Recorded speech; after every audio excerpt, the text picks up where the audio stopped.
Mafia is back in a huge way for 2020, and the centerpiece has got to be Mafia Definitive Edition, releasing on September 25th of this year.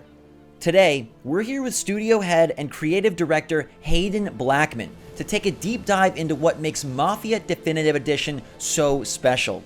Hayden, we're getting close to launch. How are you doing? Pretty good. So I've played a good chunk of the game, and it's incredibly impressive. You're seeing how far it has come since 2002 on your screen, but walk me through, what was the motivation behind returning to the franchise's roots, and what draw you personally to Lost Heaven and Tommy Angelo? Yeah, sure. So really the motivation for doing the Mafia remake and building it from the ground up really came from the team internally. We have a number of veterans from the original Mafia game, some folks that worked on all three Mafia games. And as we were ramping up an original IP internally at Hangar 13, we knew we had some cycles to work on something else. And a number of these folks kind of came out and said, hey, well, why don't we look at remaking the original Mafia? And for me personally, it was really exciting because it was an opportunity for us to, retell this story using everything we've learned, both from a kind of storytelling perspective, but also from a technology perspective, since the original release. And really kind of recreate this experience. And then also have all three Mafia games out at the same time on the same platform. So you could experience the whole trilogy, together in kind of one shot. Yeah, that's such a cool experience. And the city looks gorgeous. The game looks gorgeous. We get a good amount of remasters and remakes these days, but this is specifically Mafia Definitive Edition. From what I've played, it's definitely much more than a simple remaster. But in your eyes, what makes this game the definitive Mafia experience, and why was it important to go beyond just a simple graphical upres? Well, we really wanted to rebuild it from the ground up, partly because we had to. There was no way to take the original game and just upres it and be able to kind of get the graphical fidelity that we need or want, given today's consoles and kind of PC capabilities. So we knew from the outset we were going to have to rebuild everything from the ground up. Once we kind of wrapped our heads around that, then it became, okay, how can we make sure that, we're taking the tone and the feel and the story and the set pieces from the original and really doing them justice and expanding upon them where we could, and making sure that this is the game that the team that worked on the original, really had in their mind's eye, back then in 2002, and now have the capability to realize. Yeah, it's remarkable seeing these fan favorite characters and locations and missions in the new engine. It's been 18 years. How did you guys go about staying true to that original release while also updating the systems and the gameplay to really fit 2020? To be honest, it was a really difficult balancing act. I think that from our perspective, the best way to approach it was to look at what are the things that were kind of immutable, or the things we knew we didn't want to change about the original. And a lot of it comes back to that spine of the story, who the characters are, the themes and the tone of that original game. Obviously the setting, the time period, all those things were things we knew we could kind of hang everything else on. Those could become the spine of the game. And then beyond that, we made a list of all the things that we wanted to improve, and we wanted to kind of update to modern standards. So driving was one of those things, gunplay was another, and we were able to take everything we learned and all the systems we built for Mafia 3 and apply them to Mafia, the Definitive Edition, in order to bring things up to more modern standards from that perspective. But I really think that it comes back to making sure we're staying true to the tone with everything that we do, and true to the kind of feel and the atmosphere of the original game. Yeah, we're seeing a little of that feel now as Tommy sneaks his way through. And the alligator, we had the alligator. I think that's probably a prop. That I was going to say, is that were all these animals in the original version? Probably not. I think the intent with this, though, because it's an out-of-the-way motel, the intent in the original version is that it did have kind of this more rustic feel. So right. There probably was some of this in the original. I wouldn't be surprised if, and again, the team does this all the time just because it's kind of fun. It doesn't take anything away, but it helps add some nice touches. But that stuffed alligator, I wouldn't be surprised if that was a prop from Mafia 3 that was kind of snuck in here. You were heavily involved in the development of Mafia 3, obviously. This game's a totally different era, totally different type of Mafia. What were some of the things that you took from that development to build upon for this game? And were there any things that you had to make sure to avoid given the differences in the two time periods? Yeah, so as I mentioned, we did take the driving model and kind of our gunplay model from Mafia 3, but we adapted those for, Mafia, the definitive edition, based on the time period. So from a driving model perspective, for example, we made a lot of adjustments to make sure that the cars feel like cars from, the 1930s, from this kind of Prohibition era America. So that was one example. And then from a gunplay standpoint, that again was another balancing act for us, because we wanted to capture the sense that Tommy is a cab driver that kind of falls in with the mob, and over time does get better at kind of using his weapon, but that's really driven by the player getting better. That's in sharp contrast to Lincoln Clay from Mafia 3, who's a trained soldier. And so just from the outset, there's a very different vibe with combat. We wanted to make combat feel a little bit more lethal. In Mafia, the definitive edition, we wanted to make sure that you were thinking about when you were using cover, when you're reloading, when you're blind firing. But at the same time, again, it's a balancing act, because we still want to make headshots really fun. We still want to make sure that you can progress through the game and experience the story. We want to make sure that gunplay is satisfying. And then one of the things I was super happy with from Mafia 3 were all the kind of death animations and the variety that we were able to get there. There's just something about when you get that headshot, the guy just kind of falling to his knees. So we were able to take a lot of those learnings and apply them here too. So, And you still have those very vicious finishing moves. Tommy he may not be a soldier, but he still gets a little wild when it comes to that. He does have a little bit of an edge to him. And again, that was one of the big learnings from Mafia 3. Those finishing moves are fun, and they're a great payoff, for that kind of melee encounter. So we wanted to make sure we brought those back too. Absolutely, yeah. So speaking of Tommy Angelo, you mentioned he's this cab driver. He gets quickly involved with the Mafia, the Salieri family. Things kind of spiral from there.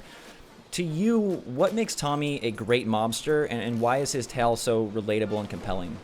So I think it all starts with him being, hopefully a compelling character. And for me, one of the things that drew me into the story originally was the opening of the game, which, again, this isn't really giving anything away, but when you first meet Tommy, he's actually waiting in a diner for a detective, and you realize that he's going to basically try and make a deal with this detective to essentially sell out the mob in order to protect his family. And I think, that desire to protect your family, protect your loved ones is something that most people can relate to. It's a very primal goal.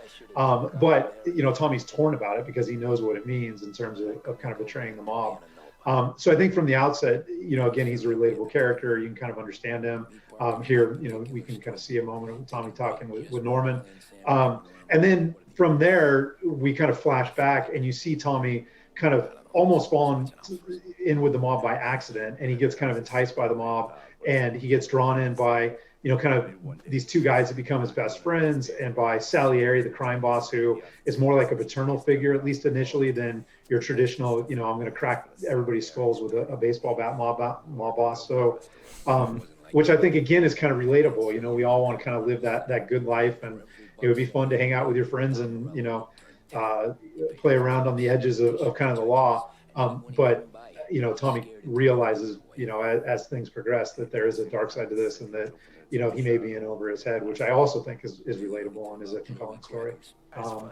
The other thing you'll notice is that we're building a kind of a mafia world here too. So as players go throughout the world, they'll recognize some brands and some signage. We have the Big Break cigarettes, which are in Mafia 3 as well. And so there's things like that I think are nice little callbacks. One of my favorite things in the game are the collectibles. So we have cigarette cards that you can collect. Those are so cool. Yeah, so they're like, baseball cards, but they reveal the kind of identity and backstory of a mobster from the Mafia franchise. So they're not all, just related to Mafia 1, although, several are. There are others that you can find as you go throughout the game that give you greater insight into other characters that build the franchise, and characters that are maybe only referenced in passing. I think that's really fun then, if you played Mafia 3 first and now you're going back to Definitive Edition to see that the universe is interconnected in that way.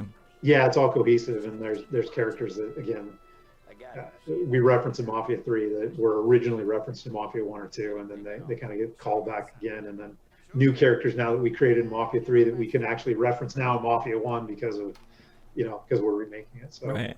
It's super exciting from that standpoint. Yeah. I love that the game starts with, the scenes, the intimate moments with the detective, and you kind of get to really recognize, wow, these characters look so much better. The game has taken leaps since the original version. I went back and actually watched the gameplay side by side, and it's insane. You guys went and found an all-new cast, you re-recorded the entire VO, you even added some dialogue, you mocapped all the actors. As both a developer and a writer, how does this new level of expressiveness affect the storyline and kind of the impact that the characters and the plot has on the player?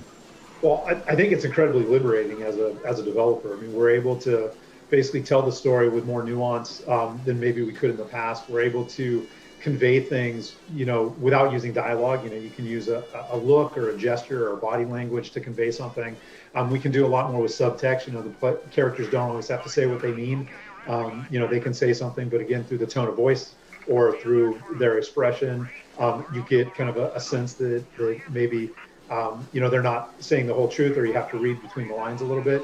So from that standpoint, I think, it's really freeing for us and allows us to do a lot more than we were able to do in the past. And then, from an art standpoint and a technology standpoint, being able to build a really immersive city that has a lot of atmosphere, that's filled with things like fog and really dramatic lighting, with kind of audio all around you in order to really capture the sense of a living city.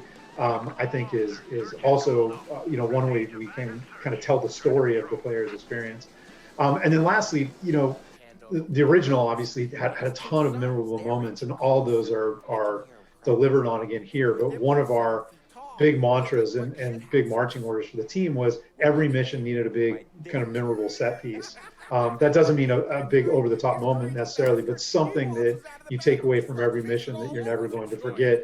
And we were able to really deliver on those, I think, again, because of all the advances and kind of just even how we build games and the technology since the original was released. In the original, Norman is waiting for Tommy in the bar. We switched that because we felt like Tommy's a mobster on the run. He's going to get to the diner early. He's going to sit with his back, as close to a wall as he can and keep his eye on the door, right? So, and that's stuff that we learned from doing research, into the mob on Mafia 3. You always want to have a clear look at the door. And if Tommy's being hunted, he definitely would do that. So he was the one that reached out to Norman and set up the meet. He'd get there first. So we made some tweaks like that. We changed, kind of which information, like in those conversations, who knows what, there's things that Norman knows that Tommy doesn't. And vice versa. And some of those are slightly different just because of the flow of kind of the conversations. This sequence, underwent a lot of work, mostly just because, we wanted to make sure that a lot of the characters were represented, and there's some nice little story beats here as you go and you talk to various characters and you're kind of reminded their role in the story and their relationship to Tommy. But we wanted this to be a little bit celebratory. But even here, there's a moment where, you don't really get the sense that Sam's kind of a ladies' man in the original, but it was supposed to be part of his character. So, just even adding bits like that, just little moments where we can help develop the characters. It's something that was very difficult to do in 2002. We can do a lot more of now. I think this is my favorite scene in the bit of the chunk that I played. Just like the way the skybox and the lighting hits, like it's just such a beautiful moment. Yeah, we again, learning from Mafia 3, we had a lot of dynamic lighting in Mafia 3 where the day-night cycle would just go on, and we didn't always curate kind of what time of day it was. Almost every single mission in Mafia, the definitive edition, is curated from a lighting standpoint. So we know what time of day it is, we know what the weather is, we can control all that stuff. And I think again that just leads to a greater sense of atmosphere. It allows us to really control the pace and the emotion of the game, and tell the story that we want to tell. And make sure that it looks as good as it can possibly look. Yeah, it really is like how you imagined the game being in your head. Now here it is, right on your screen, which is fantastic. And it's fantastic to see this all come together. You guys are taking a beloved game, beloved characters, trying to pay tribute, but also elevating things. It's a large undertaking, and I guess as we approach that launch date, what are you most proud of with Mafia Definitive Edition?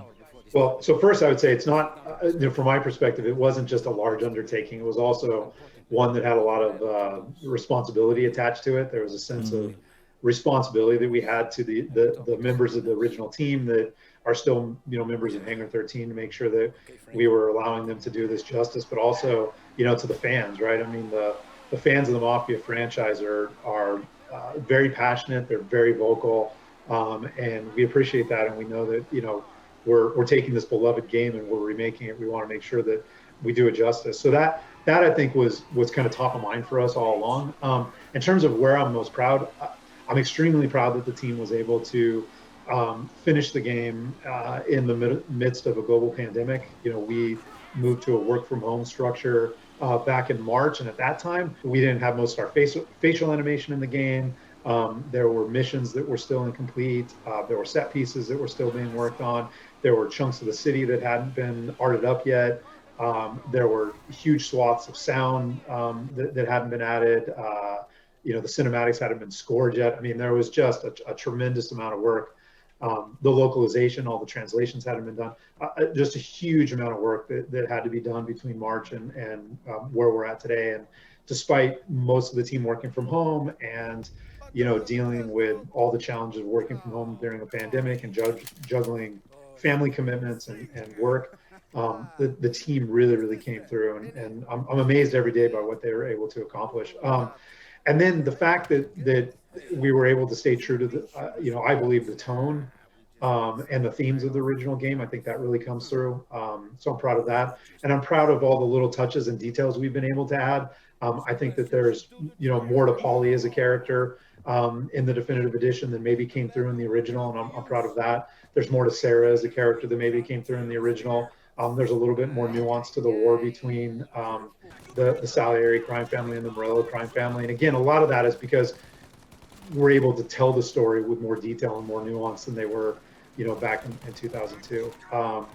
And then the team's ability to focus on the big picture, you know, things like vistas and making sure that the city feels alive when you take a step back, all the way down to the smallest details, like how many stars are on, you know, an American flag at this time period, is truly remarkable. And I'm amazed by that, you know, every day too. That's right. Yeah, it's an incredible achievement, and I love that you guys were able to check all the boxes and then add even more flourishes, and it is remarkable given the situation and the year. So kudos to you and the team. Thank you so much for your time today, Hayden. And we are all looking forward to Mafia Definitive Edition hitting store shelves on September 25th. Well, yeah, thank you so much. Thanks for taking the time. And there you have it, guys and girls. Tommy's Tale is shaping up to be an amazing adventure. So thanks so much for watching. Make sure to like and subscribe to stay up to date on the latest and greatest from the Mafia franchise. And until next time, we'll see you later.